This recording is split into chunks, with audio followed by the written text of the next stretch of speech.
Assalamu alaikum. This is Fakiha Imran. Welcome to Life is Simple. I'm sure आपने सुना होगा healthy body leads to healthy mind and healthy mind leads to healthy life. क्यों discuss कर रहे हैं हम आज यहाँ पे? 10 अक्टूबर को एक ग्लोबल मेंटल हेल्थ वेलबींग का डे मनाया जा रहा है. ओके अब जब ग्लोबली बहुत सारे डेज मनाए जाते हैं, जैसे कि विमेंस डे है, मदर्स डे है, फादर्स डे है, वैलेंटाइंस डे है, हम इन सारे दिनों को बड़ी खुशी से मना लेते हैं, चाहे हमें उसका पूरा जो है एसेंस जो है या उसकी जो पूरी फिलॉसफी है वो मालूम हो या नहीं हो. लेकिन अच्छी बात है, दुनिया के साथ चलते हैं, ग्लोबल विलेज में रह रहे हैं, जो बाकी दुनिया में हो रहा है हम भी उसके साथ साथ अपना हिस्सा डालते हैं. यहाँ पे जो मकसद है आज मेरा वो बात करने का है मेंटल हेल्थ डे का. आखिर दुनिया ये दिन क्यों मना रही है?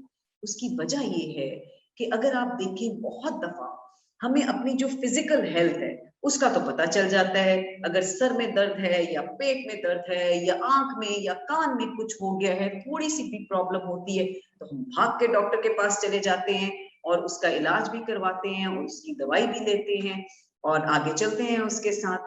लेकिन एक चीज जिसका हम ख्याल नहीं रखते या थोड़ा सा हम कह लें कि उसको कह लें कि इग्नोर करने की कोशिश करते, इग्नोर क्या, हम तो एक्सेप्ट ही नहीं करते, वो है इमोशनल और मेंटल वेलबींग. यानी हमारी सोच किस तरह चल रही है, हमारा दिमाग किस तरह चल रहा है, हमारा स्ट्रेस का लेवल कैसे जा रहा है, किसी किस्म का हमें कोई इशू तो नहीं है या कोई एंजाइटी तो नहीं हो रही या कोई ऐसी टेंशन तो नहीं है जो बहुत अरसे से चल रही है और अब उसका जो है इम्पैक्ट जो है या उसका असर जो है वो हमारी जिंदगी पे भी हो रहा है, सेहत पे भी हो रहा है.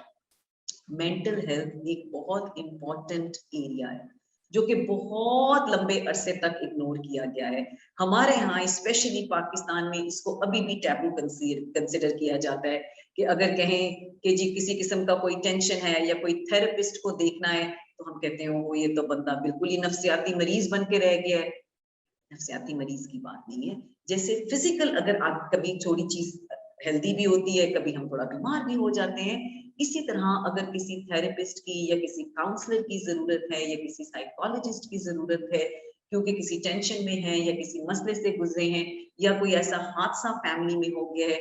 कई दफा जैसे मेरी एक बड़ी अच्छी दोस्त है, जब इनके वालिद साहब की डेथ हुई वो बहुत ज्यादा अटैच थी अपने वालिद साहब के साथ और बहुत बड़ा शॉक था, बहुत बड़ा लॉस भी था और उनको कुछ थोड़ा सा टाइम लगा है इसमें से निकलने के लिए. सो जब भी कोई इस किस्म की भी सिचुएशन होती है, यहाँ ये साइकोलॉजिस्ट, ये थेरेपिस्ट हमें हेल्प कर सकते हैं. सो जो बात हम यहाँ करना चाह रहे हैं, जैसे आप अपनी फिजिकल हेल्थ का ख्याल रखते हैं, इसकी डाइट का ख्याल रखते हैं, इसी तरह मेंटल और इमोशनल वेलबींग का ख्याल रखना भी बहुत जरूरी है.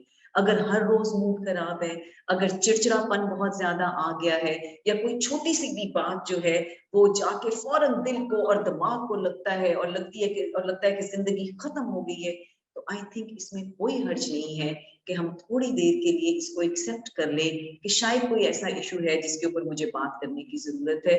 बहुत सारे जो थेरेपिस्ट होते हैं या जो साइकोलॉजिस्ट होते हैं या जो कोच होते हैं, ये नहीं है कि वहाँ मेडिसिन की जरूरत होती है. बाज़ औक़ात हमें सिर्फ बात करने की, वेंट आउट करने की, अपने दिल का गुबार निकालने की जरूरत होती है. जब हम वो दिल का गुबार निकाल लेते हैं तो हमें चीजें थोड़ी बेहतर नजर आती हैं और हमें समझ भी आता है कि ये जो छोटे छोटे से हमारा टेंशन चल रही थी या हमारे मूड्स में बार बार कभी ऊपर कभी नीचे हो रहे थे या हमारे में जो चिड़चिड़ापन आ रहा था उसकी वजह क्या है.